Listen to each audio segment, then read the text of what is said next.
The American story of Labor Day goes back a number of years. For us, at least 150 years. Back in the 19th century, it was not uncommon for both parents to work 10, 12 hours a day, sometimes 7 days a week, and their children to work in factories, in coal mines, oftentimes untold hours. No, they wouldn't go to school, they would work. And the whole family together would earn just barely enough wages to live on to the next week. Conditions were deplorable. They were awful. And so among the workers, there was a lot of discontent, a lot of unhappiness, and they figured they needed to do something about it. And so they gathered together, and not only did they meet together and discuss plans, they took action. Oftentimes they struck. They refused to work until conditions were improved. It led to a lot of disruption. A lot of people died. In cities, in countryside, about coal mines, about garment factories, about a number of things. There was one case in particular in New York City. There was a garment factory, 1913 or so. People would go to the top floor of this building, and the doors would be locked behind them so that they wouldn't leave. And they were forced to work for minimum wages, making clothes. Conditions were very, you probably know the story about fire struck the building. Some of the workers would leap out of the windows just to get away from the fire. Many people died because conditions were so deplorable and they had no control over fire. And of course, the fire department in 1913, not nearly what it is today. The labor unions rose at great risk. And because the labor unions rose, demanded better conditions and higher pay, and days off, imagine that. Eventually, we came to the 40-hour work week. We came to having days off, including Labor Day. We included safer conditions. And you know, the whole world seemed like it had changed. There were many heroes for the labor unions. I was a labor member, although when I drove taxi cab and joined the Teamsters, the company was about to throw out the Teamsters. And they did that by closing the company and getting rid of all their employees and then having people come back so you could lease a cab, but technically you were self-employed. No union. The struggle went on for years. One of the heroes in that era was a fellow named Guy Caravan. And I remember going to a concert back in the early 80s to hear him sing. And he brought out his guitar, and he was kind of real folksy and told stories along the way.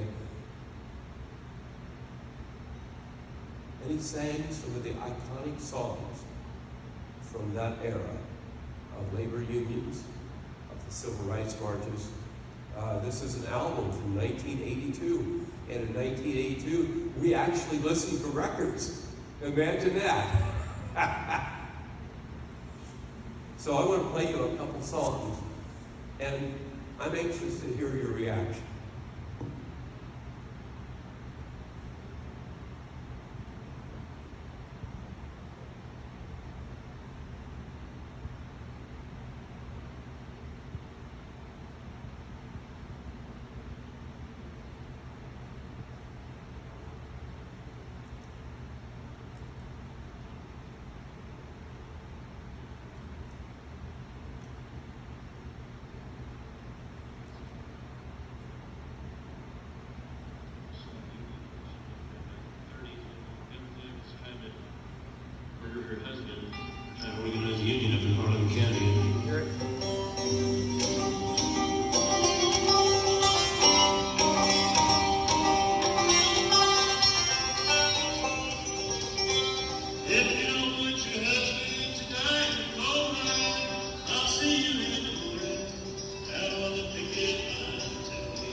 You don't want your husband down in the coal mine. I'll see you in the morning at old picket line. Tell me which side are you on? Which side are you on? Which side are you on? Which side are you on?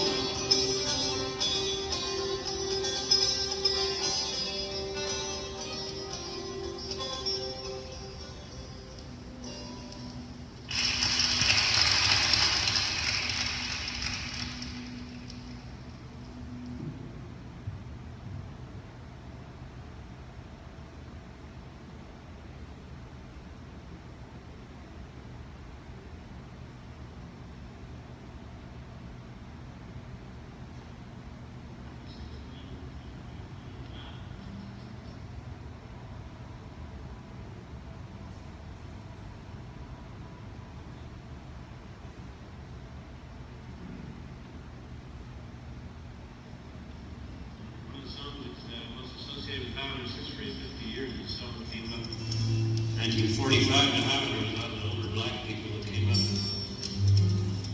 Charleston, South Carolina. They've been about 300 women out on strike for 5 months in Charleston, South Carolina, worked in a tobacco factory. It's one of the songs they sang. I think I remember an old song said, "I'll be all right someday. I'll wear the cross, I'll wear the crown, I'll be like him." And the song had changed around and picked line to we will overcome.